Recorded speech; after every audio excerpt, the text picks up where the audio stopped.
Bienvenue sur le podcast Et si tu t'aimais. Je m'appelle Ingrid Demey, je suis thérapeute et coach holistique, experte en transformation de vie et libération de trauma.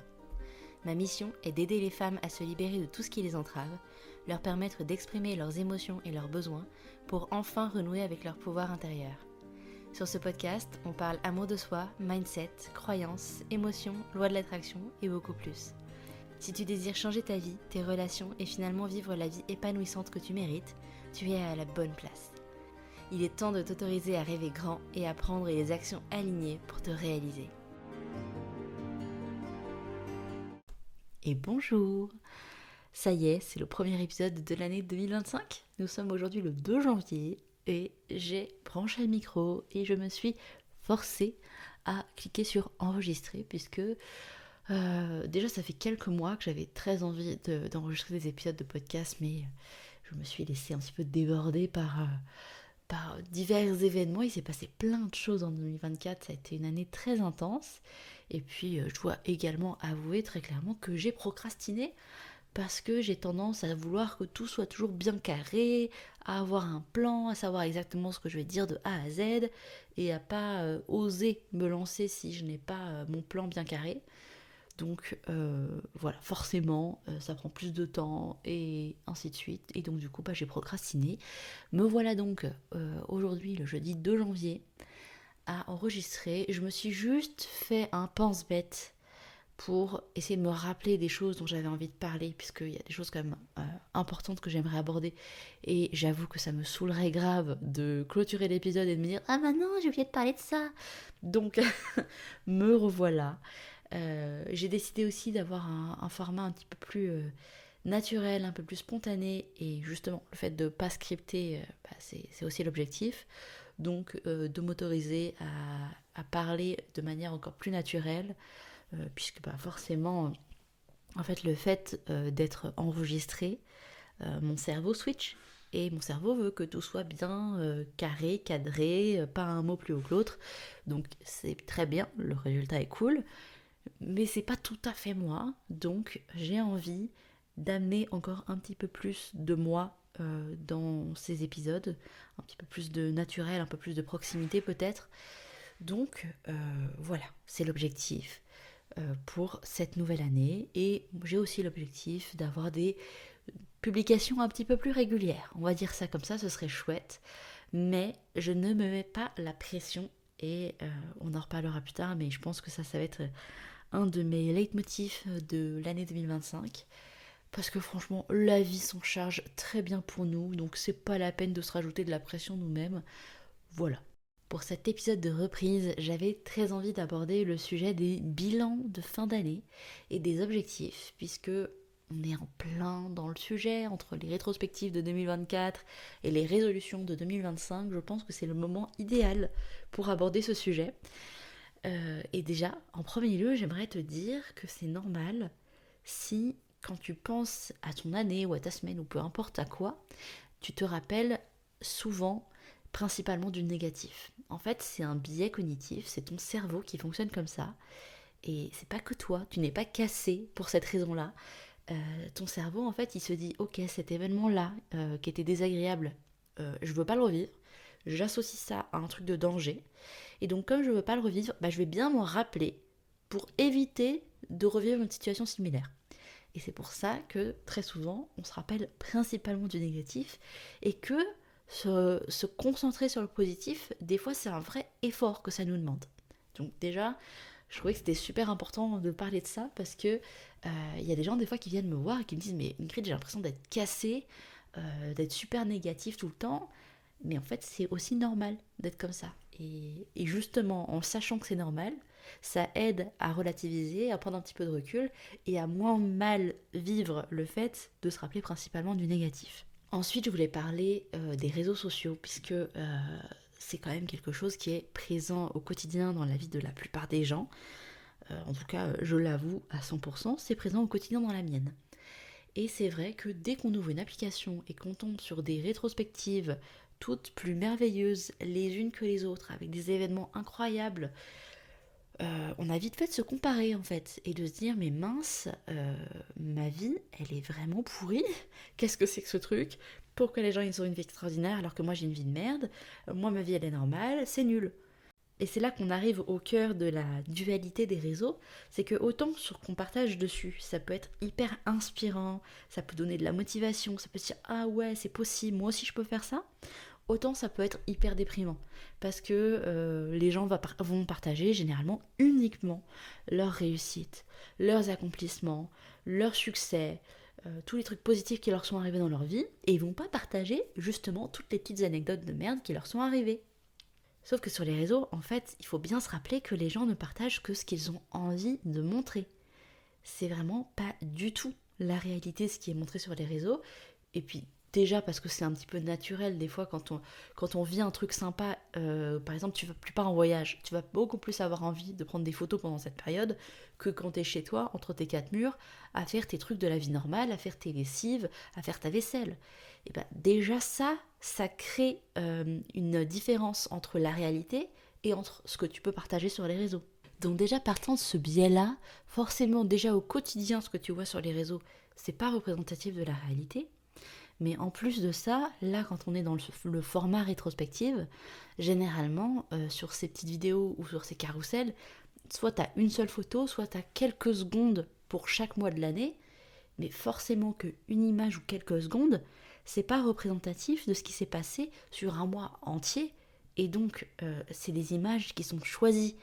Forcément, la personne elle va avoir envie de mettre en avant certaines choses, des fois juste d'ailleurs pour son propre ego, pour se faire plaisir, parce qu'elle sait qu'elle va avoir plus de réactions sur ses posts, mais la réalité, ce n'est jamais juste lié à ce qui se passe sur 3 secondes d'un mois. Donc tu l'auras compris, je pense que mon premier conseil est vraiment le plus important, et je me l'applique à moi-même, hein, puisque comme je te l'ai dit, moi aussi je consomme les contenus des réseaux.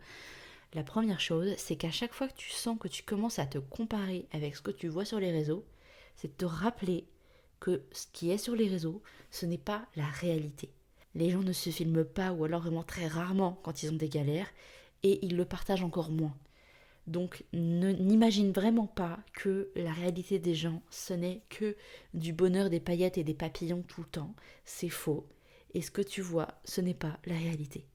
Du coup, j'avais envie de te raconter comment moi je fais pour faire le vrai bilan de mon année, pour savoir ce qui s'est vraiment passé dans mon année, puisque déjà on a tendance à minimiser nos succès et à se rappeler principalement des trucs négatifs, et en plus de ça, quand on se compare avec ce qu'on voit sur les réseaux, on peut très vite déprimer, du coup on ne sait pas trop ce qu'on a réussi à accomplir pendant l'année.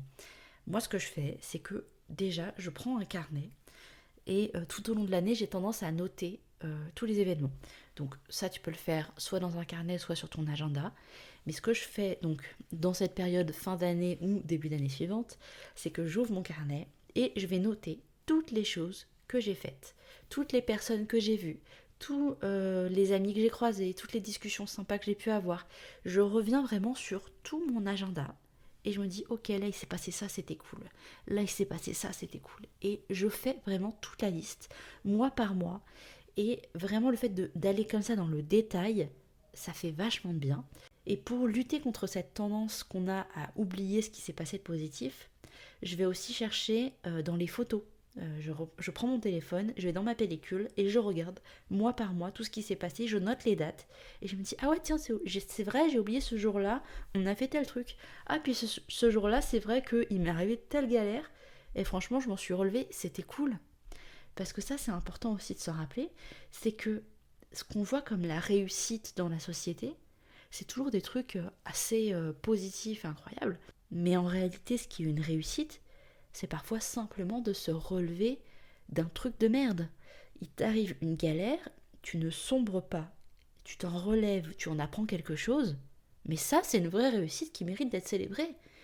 Par exemple, tu étais dans une relation qui s'est terminée et en fait, avec le recul, tu t'es rendu compte que la relation elle était toxique. Plutôt que de t'en vouloir d'avoir été dans la relation toxique, déjà, félicite-toi d'avoir survécu à la relation toxique. Et très certainement que de cette relation, tu as appris des choses. Tu as dû apprendre, tiens, c'est vrai que quand les gens se comportent comme ça, de telle ou telle manière, il faut peut-être que je fasse un peu attention.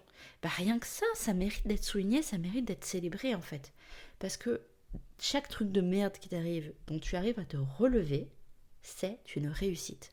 Voilà, si tu as envie de faire cet exercice du bilan de l'année ou de la rétrospective, je t'invite vraiment à aller dans le détail de cette manière-là et à souligner tous les trucs, tous les aspects où tu t'es relevé, tous les trucs positifs qui te sont arrivés.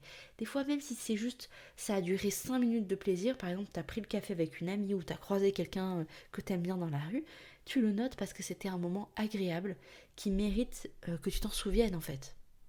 Et forcément, juste après la rétrospective de l'année, arrivent très souvent les objectifs, puisque au 1er janvier, la Terre entière se dit que c'est le bon moment pour se mettre en mouvement et se mettre à faire des trucs. Alors qu'en réalité, on est quand même en plein hiver, qui fait nuit, et que c'est un petit peu normal si tu as moins d'énergie en ce moment.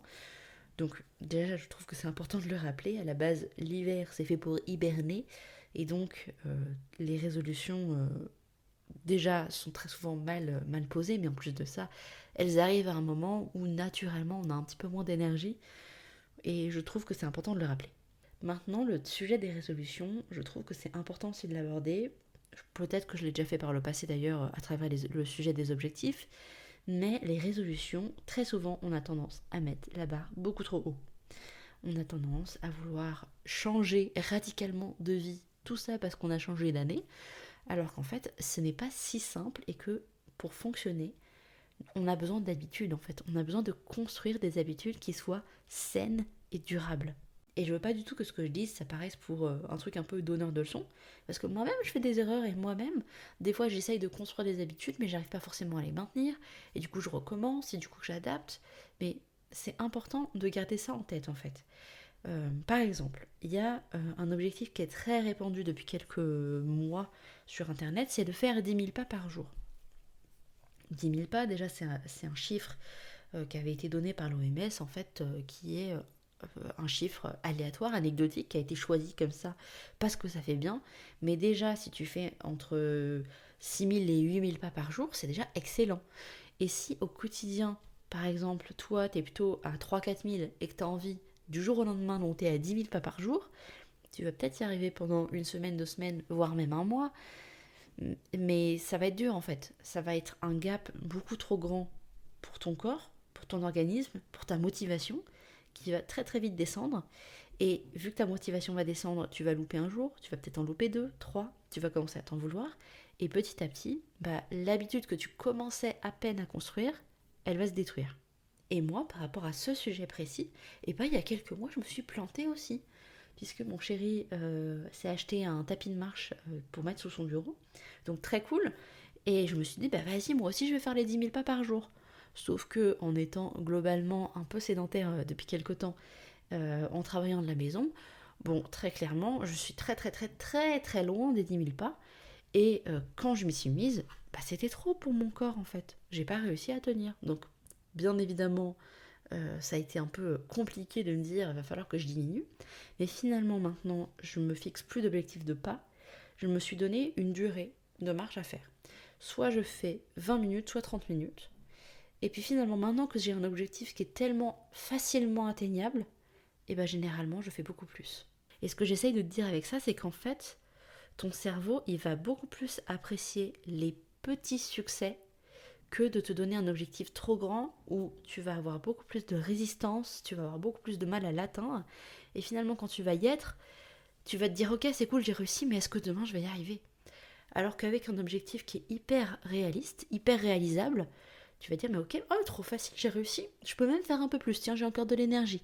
Et ça, c'est beaucoup plus gratifiant pour ton cerveau, beaucoup plus agréable, et c'est de cette manière que tu vas pouvoir construire une habitude que tu vas pouvoir faire tenir dans le temps.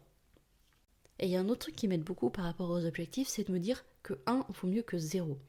Parce que justement, moi j'ai ce côté perfectionniste, je suis très carré, trop carré, j'ai envie que les choses soient bien faites de A à Z, et sinon j'ai très vite tendance à procrastiner. Voilà, c'est quelque chose qui peut être compliqué pour moi. Et donc du coup, j'ai toujours ce petit truc dont j'essaye de me rappeler au quotidien, c'est 1 vaut mieux que 0. Même si j'aimerais faire 100, déjà je fais 1. Je fais un petit truc. Par exemple, je sais pas si j'ai plein de tâches administratives à faire, c'est un truc que j'avoue, je n'apprécie pas trop et qui a vite tendance à se retrouver en bas de ma liste de priorités.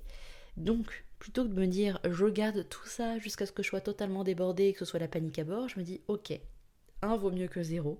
Je vais traiter un mail aujourd'hui, ou je vais traiter un dossier, je vais faire une chose. Et ça, je peux l'appliquer à tout. Un peu comme je le disais tout à l'heure avec l'objectif des 10 000 pas. Et finalement, en me rappelant ce un vaut mieux que zéro, et bien finalement, je me suis mise à faire des petites séances de marche. Mon objectif, c'est de faire 20 ou 30 minutes, 1 à 2 fois par jour. Mais vraiment, une fois 20 minutes, ce serait suffisant pour valider mon objectif, finalement. Et j'ai rarement fait juste une séance de marche de 20 minutes. J'ai presque systématiquement dépassé parce que j'avais encore de l'énergie, parce que je me suis dit, tiens, j'ai encore envie, je vais marcher un petit peu plus. Donc vraiment, cette histoire de se donner des petits objectifs réalisables, je te conseille vraiment, vraiment d'essayer. Et il y a un autre truc que j'aimerais te dire, c'est aussi pourquoi tu fais les choses. C'est quoi qui te motive en fait à agir? Est-ce que tu choisis de faire ça par amour de toi ou pour l'approbation de la société ou l'approbation des autres? Typiquement, tu vois, on en revient au tout début avec le sujet des réseaux sociaux, où finalement il y a plein de gens qui vont filmer leurs objectifs, qui vont filmer des choses, mais du coup, est-ce qu'ils le font vraiment pour eux, pour se sentir bien avec eux, ou est-ce qu'ils le font juste parce qu'ils vont recevoir des likes et qu'ils savent que ça va générer du trafic ou des choses comme ça?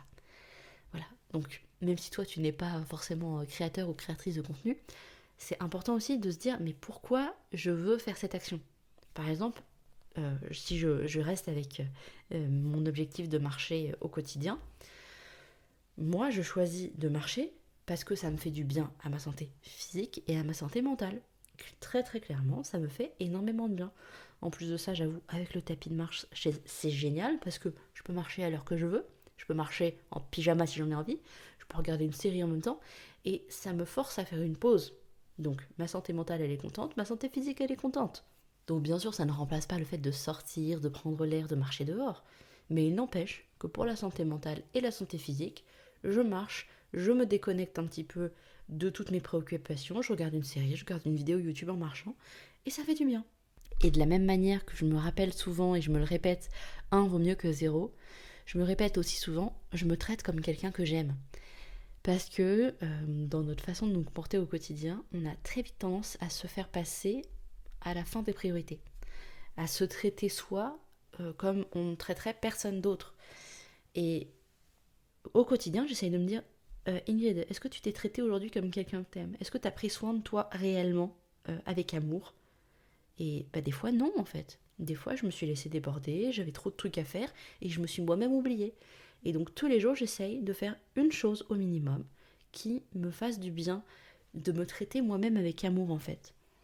Et des fois, c'est aussi bête que juste se préparer un café ou un cacao, mais juste de prendre le temps de le faire un peu vraiment en conscience, moins dans la précipitation. Et rien que de ramener ce petit temps de présence, bah déjà ça fait du bien. Ça permet de se poser un petit peu, de revenir à soi et de se sentir mieux. Et en fait, plus tu te sens bien, plus tu arrives à faire de choses. Donc c'est vraiment un cercle vertueux en fait. Donc voilà, je pense que j'ai abordé tous les points que je souhaitais aborder dans cet épisode. Donc à savoir les bilans de l'année, pourquoi on se focus principalement sur le négatif, comment on fait pour se focus sur le positif, en faisant justement cet exercice d'aller chercher, d'aller noter vraiment noir sur blanc tous les trucs positifs qu'on a vécu, et en parlant des résolutions et des objectifs de la nouvelle année, avec le un vaut mieux que zéro et le fait de choisir de faire ces choses-là par amour pour soi. Donc voilà, j'espère que ce premier épisode de l'année t'a plu. J'ai plein d'idées pour la suite. Maintenant, il ne reste plus qu'à les mettre en place. Plus qu'à, bien sûr. Donc, je te souhaite une très bonne journée ou une très bonne soirée selon le moment où tu écouteras cet épisode. Et je te dis, je l'espère, à très bientôt. Cet épisode t'a plu? Pense à le partager avec une amie ou en story Instagram et à lui donner 5 étoiles pour m'aider à diffuser mon message. Si tu souhaites aller plus loin dans ton introspection et ton expansion personnelle, visite mon site dans la description et viens t'élever avec moi. À bientôt!